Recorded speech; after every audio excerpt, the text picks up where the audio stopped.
So last week I finished watching Wonder Egg Priority. It's a show that doesn't have a manga or a light novel or really any origins at all. Rather, it's an original anime project by Cloverworks, the studio that among other things brought us the amazing Promised Neverland Season 1. No, we don't want to talk about Season 2, I'm forgetting that existed for now. So this show is good, it's really good, but the potential is great. What I mean by this is that for me, there was so much hidden behind each episode and each character and backstory that honestly I would have hoped for 2 seasons to give everything a fully realized conclusion. But I don't know. Maybe the point was to keep it vague in some areas and focus on other things like the fights themselves instead. Anyway, let's dive into this tale of sadness, adventure, action, and intrigue. So Wonder Egg Priority opens with this character. This character, Waltz, in her quest to cope with the suicide of her friend Nagase and what a particular teacher had to do with it. She buys these quote-unquote wonder eggs, which upon falling asleep cascade her into a dreamy alternate reality, where she must fight monsters called See No Evils, literally See No Evils, in order to protect and help other victims of suicide come to terms with what first pushed them to kill themselves. It's a very effective narrative that doesn't really have any qualms about throwing you right into Ai's world. It took a few episodes to understand what was going on, but to be fair, that was part of what kept me going. I wanted to see where this would end, who Ai would meet, and if she would ever free Nagase. Just to mention, the story isn't about fighting to save girls who have committed suicide. Rather, it's about the loss of knowing that no matter how much you fight, in the end they're dead, and they'll never come back. Instead, they'll only live through your memory, and eventually you must pick up where you left off and move on, finding new forms of happiness along the way. I thought this was a very powerful dynamic and approach that shattered the conventions of the typical shonen fight to save my friends plotlines. Instead, the idea that hope is a thing only residing within us and not powerful enough to undo reality or make it twist to your expectation, I'm looking at you, Emma, master of toxic positivity, is told within this narrative. And it works. I really, really like Wonder Egg Priority. So why is it only really good? Why not great? Well, I can answer that in one simple line. It was too short. See, the thing is, Cloverworks was trying to get this show out at the same time it was creating this abomination and another series as well. So what this meant was that they would have had to create 3 shows effectively at the same time. 3. I'm not an animator yet, but even I know that's an insane amount of work.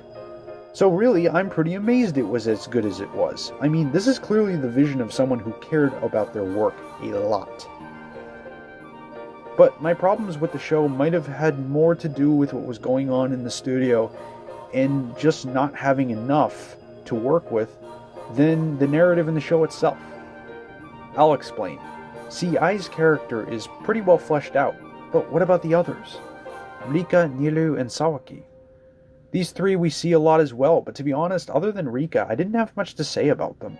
Niru seems like she has an interesting backstory, but it's only really briefly touched upon, with maybe one episode alluding to a friend of hers, who we only see in a comatose state, and her personality echoes that of a genius, but again the show tries to tackle so much that they just don't have time to flesh out that part of her. Rika, like I said, is very interesting. Her history of a broken family and self-harm really hit me hard, and her extrovert personality clashing with her inner struggles created an extremely dynamic character that at first appeared annoying, but gradually became a character that I really loved in the story. And then there's Sawaki. I'm not really sure what to say except, what is Sawaki's personality? Okay, I know that all these girls keep falling for her and many mistake her for a boy, and she's beautiful, but I don't know, she seems like an unfinished character to me. I'm seeing potential here, but I never really get a sense of who she is or why she reacts to things the way she does. I just don't feel like I know her at all. And it feels like, again, the studio just didn't have enough time to develop her more. In fact, when it comes to the characters, the ones I find the most interesting in the story aren't even the main quartet. Nagase, urra-acca, Akka, and Frill are by far the people who kept me riveted when this show was playing the most. Nagase was fascinating. You never really knew what she was thinking inside, like Sawaki, but in her case, it actually made her character more interesting. She seemed so kind, but just like a kettle that was about to explode, she just seemed like she was always holding something in, holding back these emotions, and we never really saw them. One minute she was calm, and then the next thing we knew, she was with Sawaki the teacher, and then we found out that she committed suicide.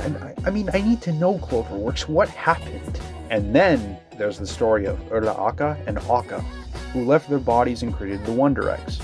Their backstory with Frill in episode 11 is what made me change my rating from a 7 to an 8 out of 10 because it was that good. The tonal shift is so crazy. Oh man, it gave me chills. And it felt like for a minute I was watching a completely different show. Seriously, I could make an entire separate video on why the science fiction and horror aspects tied into Frill's backstory kept me on the edge of my seat. But for now, all I'm going to say is that episode 11 is one of my favorite episodes of any anime I've ever seen. And it should have gotten a whole spin-off to itself because, ladies and gentlemen, it is fantastic. So moving on, the plot is pretty good. The fights are generally interesting, and I love the unique use of progressive house music and dubstep to swing the beat a bit before and after a brawl takes place. But, as I might have stated before, Wonder Egg Priority is really a character-driven story at its core, where the world exists, but the people make it what it is. I mean, this goes to the extent of the show literally not including anyone in basically any of the city sequences. I mean, viewers, tell me if you saw a scene in the show where the 4 characters talk and there was anybody else doing anything in the scene, if there was anybody else present in the scene at all. Like walking around, talking, driving, anybody. There wasn't.